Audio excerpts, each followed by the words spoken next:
Hello, আসসালামু আলাইকুম। তোমরা সবাই কেমন আছো?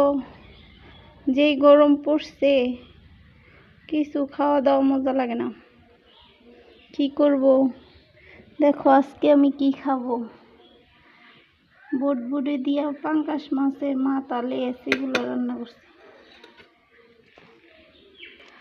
আর দেখো পান্না আম দিয়ে ডাউল রান্না করছি, পাতলা ডাউল।